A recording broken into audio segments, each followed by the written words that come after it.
In this video, I'm going to be making some pillars that sit beside a front door near the oak framing that I've been doing, and I mentioned it in my last video. These pillars, sit beside the front door, and they're going to cover up the downright gutter for the little canopy roof above. Here's a little SketchUp drawing of what I'm going to be making. The design for this is based on a traditional front door to a property where you have like the porch with the two decorative pillars either side and a tiny little flat roof above, and then your nice fancy front door behind it. So this is kind of a exploded version of that on a grand scale. And like I say, in this video, we're going to be making just the pillars. There's going to be a separate video for the canopy moulding that runs around the top of that front door. There were some really big moulded sections, and that was a really interesting and cool project. So that'll probably be one of the next videos on the channel after this one. But let's dive straight into it in the workshop, and I'll take you through the process of making these side columns. Two of these big boards will become the skirting boards, which is going to be just over 400mm tall. Because I need two pieces of skirting board, I need 3 widths of this board to make up the height of the skirting. I can't glue these together in a long length, so I'm just going to cut them up into thirds. The 800mm length that's left will give me enough to make up 3 sections of skirting board at the right height. With the Accoya, it's all about being efficient with the material because it's really expensive. So let's get them bits jointed up, and they can be gluing together overnight or over the next day or so while I work on the other bits and pieces, and they're ready for machining whenever I need them.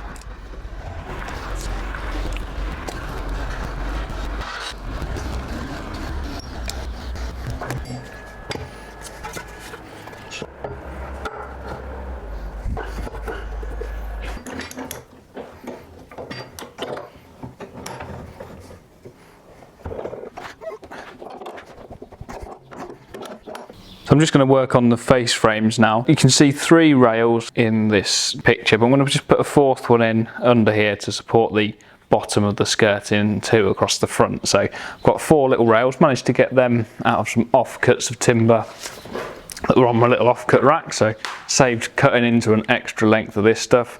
And there's a couple of the bits of wood split in half to make the uprights from. So I'll quickly set them out, then we'll move on to getting them machined up. While I'm setting these bits out here, putting my face mark on to show me the orientation of how that piece of wood will end up within my face frame. The quality of your job starts at this point, or it's already started with the planing of the timber.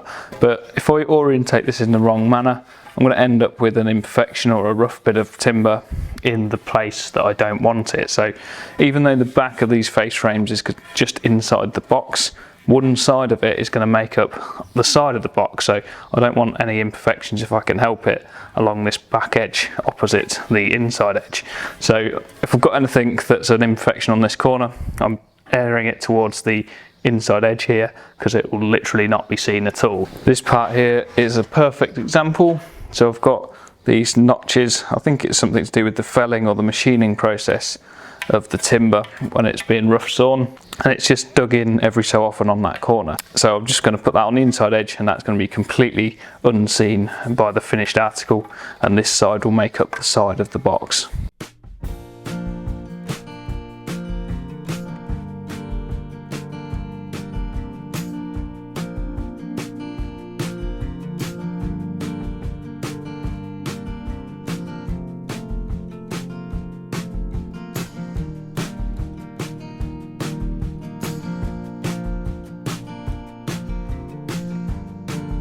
So after I've set out the timbers, I'm taking the rails to the crosscut, cut them off to length, and then straight onto the tenoner, which I've set up for that scribed profile with a 1/4 inch or a 6.25 tenon. It's quite a small tenon because the material thickness, there isn't a lot left after that scribe on the face.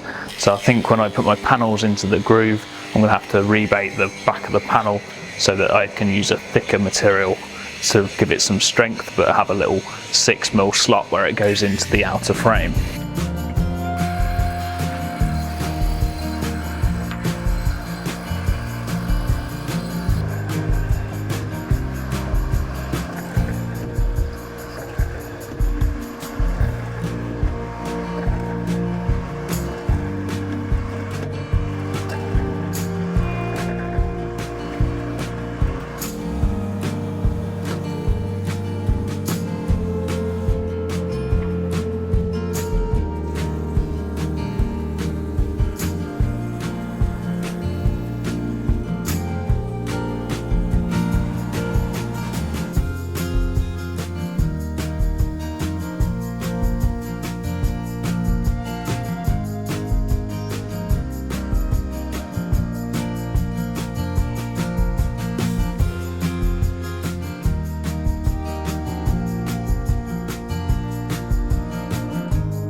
It's really important to paint the panels before they get glued into the frames, because any movement that shows from the timber won't show an unpainted bit of panel in the finished project. I always hate it when you see a really nicely finished project but it's got the ripples left from the machining mark, so it's just an extra little step to ensure a bit of quality in your project by sanding them bits out. Once the paint's dry, I've glued them together. I'm using a white MS polymer in the joint locations at the profiles, and that squeezes out once the frame is clamped together, and it not only forms a cork, which is nice to seal and finish the joint ready for spray painting straight on top of, it also stops the glue squeeze from the PU glue.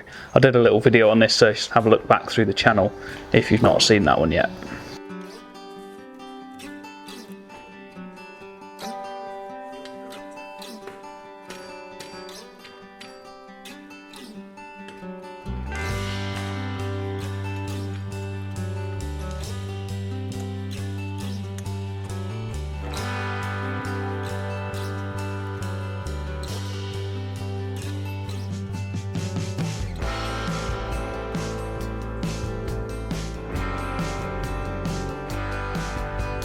While the glue's drying on them panels, I've set out and just putting a few dominoes in the boards that will make at the sides of the columns.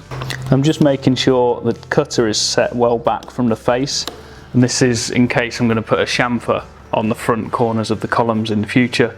It won't expose the domino within that chamfer if I go quite deep with it.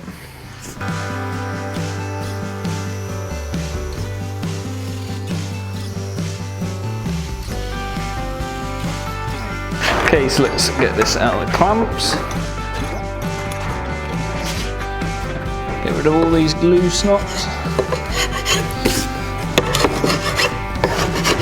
Get it through the sander.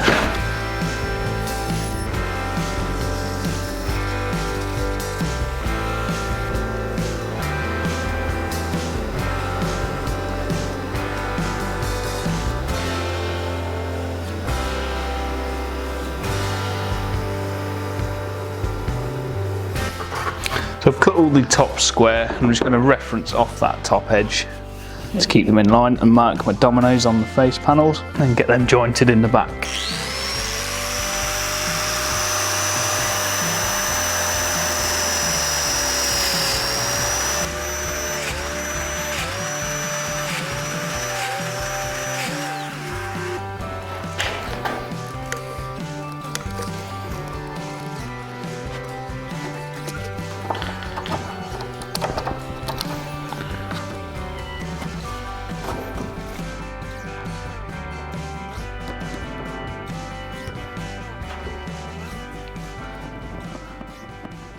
If we put them opposite each other,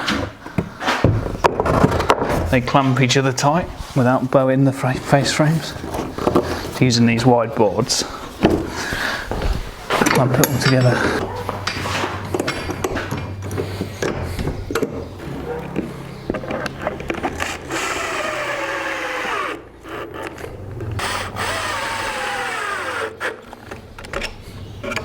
Keep these bits of square plywood handy in the workshop, and I've cut a dead square corner on there and a little notch out there so that the glue doesn't get trapped in the corner and they're difficult to remove. And then just a couple of pocket hole screws. They're well handy for stuff like this where you're doing a glue up and you want a square glue, and you can just put them in afterwards, a couple of pocket screws, and it holds it nice and square. So definitely recommend keeping a couple of them in your shop. It's like the perfect tool for spreading the glue in a domino. Action!